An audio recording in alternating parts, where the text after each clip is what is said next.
one will listen. Hey Martin, what's wrong? I've had enough of this. Every change I've suggested is knocked down. It's impossible to change anything around here. And maybe your suggestions are no good? That's nonsense. You know why it happens. Everybody knows. It's because people resist change. Resist, resist, resist, resist. You are wrong. I don't resist change, and neither does the average Joe. Everyone is pushed for major changes in his or her life. Many young people leave their homes, choose to get married, pray for children, and show me somebody who resists the change of a promotion at work. Can you really fool yourself that you don't resist change? I resist only the changes that I have a good reason to resist. The others I accept. Baloney! Try me. Okay, I'm game. Making a change is like climbing a mountain. Here's one. Climb it. Don't think so. Haha, you see? You do resist change. I don't resist change. I resist this particular change because I don't have a reason to climb the mountain. I don't see the plus in the change.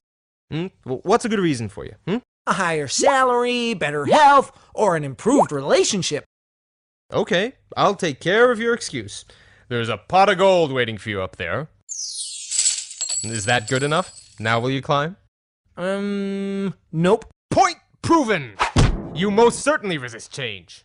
Of course I resist this change, and with good reason. See for yourself. Too much effort, too much time, too high a risk.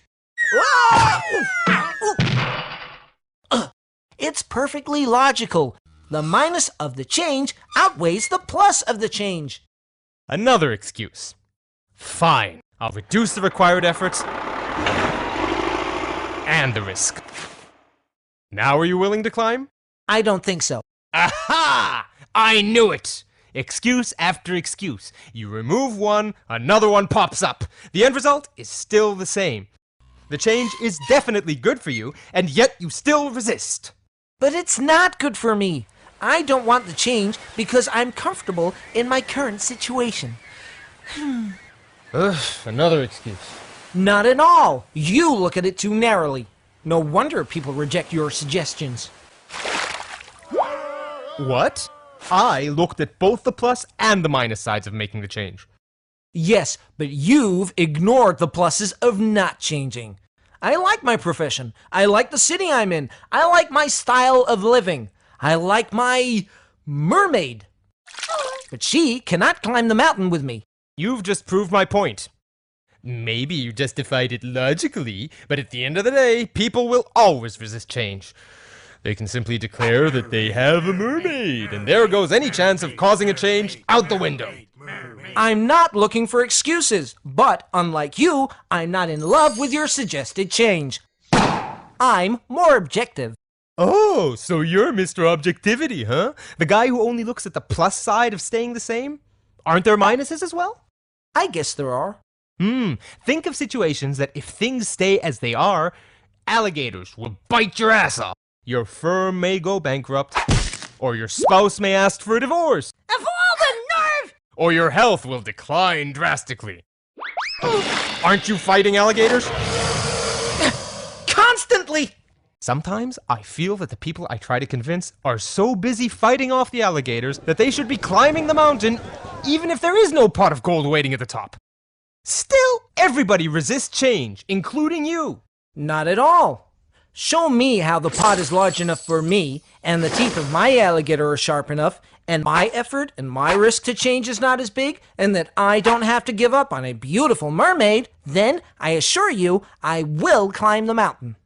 That's what I do, and it doesn't work. Really? Have you ever tried to present all four sides of your suggestion? Let me ask you a more pertinent question. Did you figure out in advance what the pot is for the person you're trying to convince? Not your pot, but his or her pot. What is his or her crutch? What are the alligators and the mermaids for the other party? I guess not. There you go. Also, when you concentrate on one aspect and the other person concentrates on another, you are bound to miscommunicate. Looking at all four factors and doing it from the other party's perspective sounds like a lot of preparation. Are you sure it'll pay off? Not if you believe that people are programmed to resist change, or any change. I guess I'll never know unless I give it a try. I'll let you know how it went. But Paul, I see how it might work for convincing an individual, but it won't work when trying to introduce a full-scale organizational change, with the collaboration of so many people is needed. Yes, it will, as long as you recognize that for different individuals, each of the four elements might be vastly different. A lot more work, but who said that changing an organization is easy? Ellie Goldratt, the person who wrote The Goal, shares his experience on how to change a whole organization in his new book, Isn't It Obvious?